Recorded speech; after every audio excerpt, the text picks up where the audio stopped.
Do this. Hi, everyone. I am Dr. Megan Miller, And I'm Joe Smith.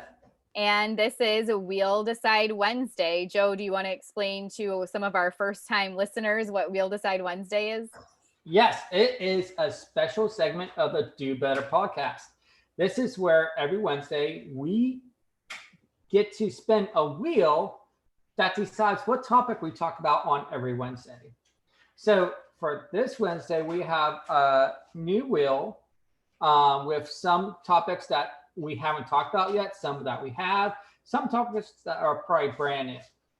But once the wheel spins and it lands on a topic, we have 2 minutes and 30 seconds each to talk about that specific topic. Now, if you know Megan and I, we like to talk a lot. We can easily take a conversation and make it longer than 2 hours.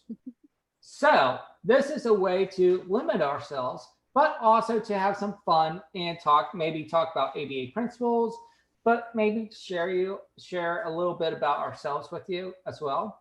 And then just open the discussion up for further discussion with all our fans. So, are you ready, Megan? Yes. All Yes. right, let's spin the wheel. Yes.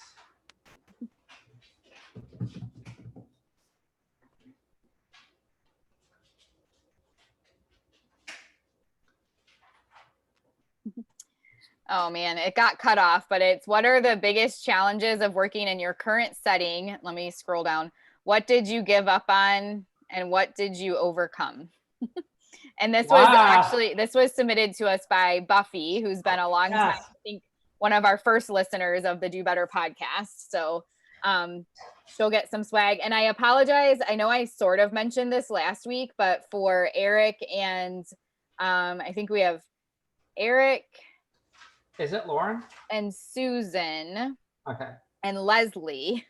There we go. And now Buffy. So we have 4 people. I'm working on getting some new swag. So I haven't sent anything out yet. And it's quite possible I won't be able to send out swag until like November or December. But you all are on my list. And I will send you stuff once I have the new stuff in. So apologies about that. But for those of you who are listening, if you submit a topic to us and it gets chosen on the wheel, you will also get swag sent to you as well whenever it comes in. So Joe, do you want to talk about this first or do you want me to go first? I know for a fact I went first last week, so I'll let you go first this week. Okay. And feel free, for those of you who are watching, to chime in with your own challenges that you're facing, and like what are some things you've given up or had to overcome. All right. So my job right now is a little bit different than your typical behavior analytic job. So I'm not really sure where to approach this from. I want it to connect with people, but at the same time, my challenges are probably not the same as everyone else's. I would say, so for those who don't know, my current setting is really working remotely and creating professional development and trying to disseminate best practices in our field to a wider audience.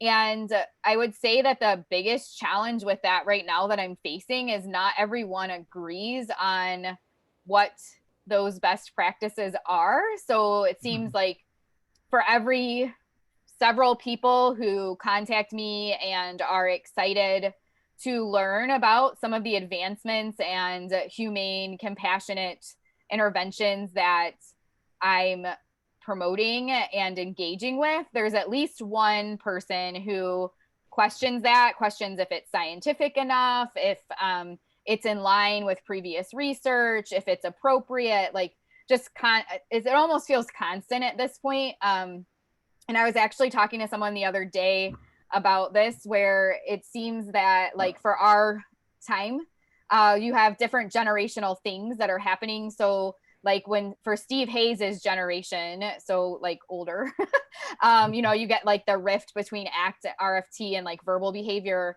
And then for like Greg Hanley's time, you've got the advancements being made in functional analysis and then traditional analysis. And I feel like for at least my generation, it really is starting to seem like there's going to be this rift kind of from like a practitioner researcher that's too broad. It's more about how much you're doing like person-centered planning and really tapping into the actual learner that you're serving, people being comfortable with like recognizing what that actually means and not putting their own like biases on there. So that's been a big challenge, is like constantly having to try to talk to people about that and not convince them, but just sort of explain where I'm coming from with it.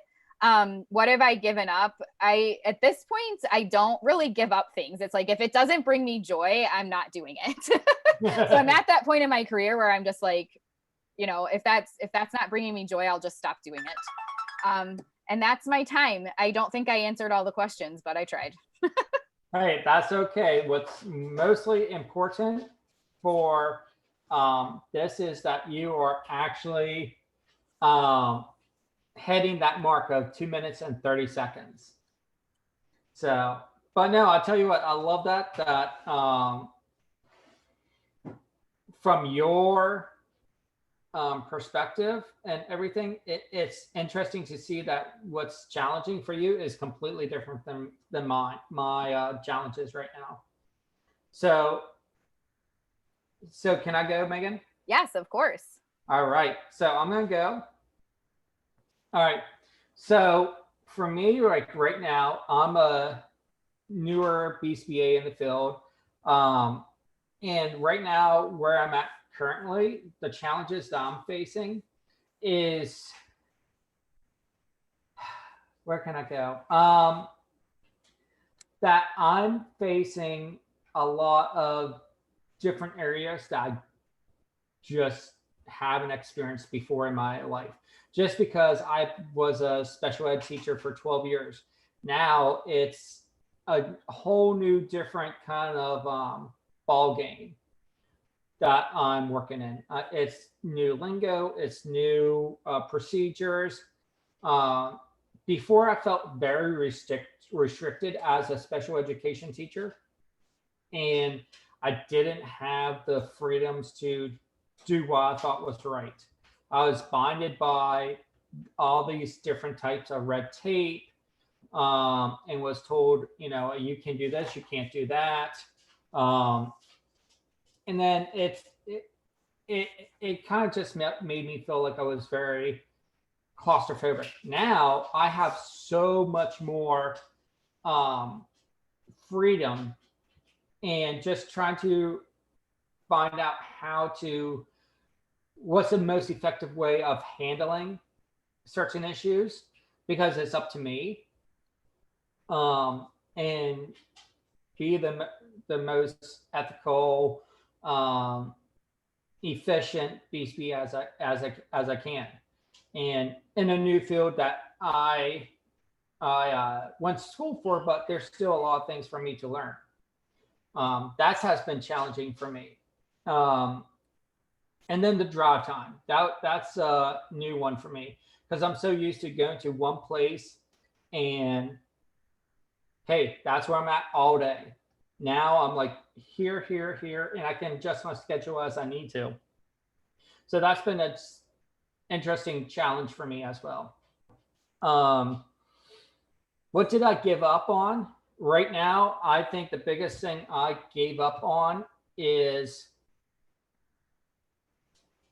trying to be perfect in my job, because I know I'm not going to. Like before, as a special ed teacher, I got to a point in my career where I was like, okay, I'm good. I know what I'm doing. And I had great confidence in what I was doing. And my time is up. I didn't hear it beep. No, because I was using my iWatch. Oh, okay. And I set it for 3 minutes. Nice. So I set it for 3 minutes. Okay, now my time is up. Yeah, and I think all the things you shared there, Joe, are all things that a lot of people can connect with who are working in the field still. And we had talked about potentially doing a longer podcast episode about this topic as well. So if this is a topic of interest, I think this would be a really fun one to do as a live recording. So hopefully in the near future, we'll have this one on tap as well for a longer discussion. I am curious, for anyone who might be listening right now, if you have anything to add in terms of challenges or things that you feel like you've given up on in your current setting. I also kind of wonder, we're not going to like talk about it, but just for our own reference when we record an episode, what are some of the things that like the comparisons? I think it would be interesting, Joe, especially for you to talk about the comparisons between like when you first started teaching and then when you're like now more full-time BCBA, because I do think sometimes people, if this is their sole career, don't necessarily recognize that some of the growing pains and like issues you'd experience in any professional career. So sometimes it's helpful to like normalize that and make sure everybody understands that this is part of having a job. To be honest, it's been kind of really interesting just to see those people that grew up as, not grow up, but like just join ABA as a RBT and then just, develop as a BCBA in the field and then just seeing them grow. But some of their complaints, I'm like, you have no idea how good you have it right now. Just because of the school system is not easy at all. And it's not something, I liked having that experience in the school setting. I kind of felt like it made me stronger as a practitioner, just because in the school system, it can break you too. If you get the wrong staff or admin, it can break you. So, All right. Well, I have my next thing happening soon. So we'll go ahead and close out for tonight. Thanks everyone for listening. And we hope you have a good rest of the week. Bye guys, go forth and do better.